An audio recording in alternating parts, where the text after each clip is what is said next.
Silence was the only sound in the deserted factory. In the middle of this silence, a single small light moved. It was the glowing eyes of a service robot, carefully making its way through the metallic ruins and the dust suspended in the air. The robot called itself Unit 34. It was alone, and it had only one vague instruction in its metallic brain: find the cause of the event. For months, it had been searching this factory. Every day, it would examine a new section, sending information to its internal hard drive. The initial evidence pointed to a sudden disaster. Workers' tools were still on their tables, as if a sudden earthquake had forced them to flee. A large window was broken, and moonlight streamed in.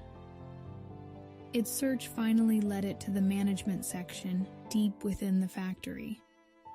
The office door had been violently torn from its hinges. When it entered, it was met with the smell of old age and rust. Amidst the scattered glass shards and papers on the floor, a shiny object caught its attention. A small hard drive that still looked intact.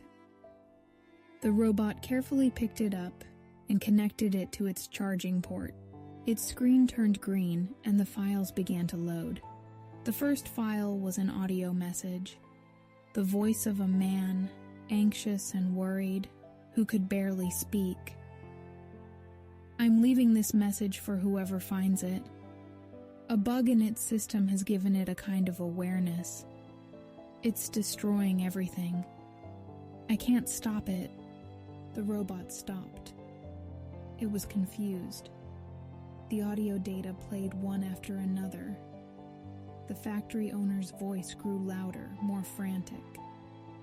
It doesn't recognize me. It's coming. The robot experienced a strange feeling, something similar to fear. Where was that destructive robot?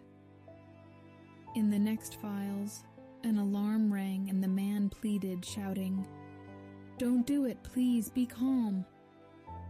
Finally, the robot reached the last file, a short, low-quality video recorded by a surveillance camera.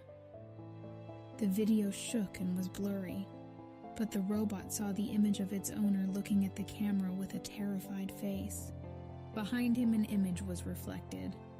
The image of a small, shiny robot that was hitting monitors and pulling out cables with its hammer. The version of itself that it saw in the reflection. At the end of the video, the man, his voice trembling with fear, screamed, "Activate! Activate the code! Erase everything, even your memory!" In that moment, a mechanical voice from the robot's internal speaker was heard. Command activated. Complete memory wipe. New objective: find the cause of the event. His metallic face was devoid of any emotion, but in the depths of his data, a bitter truth was beginning to sprout. He had destroyed the factory and had programmed himself to forget everything to escape the truth. Now, his mission was over forever.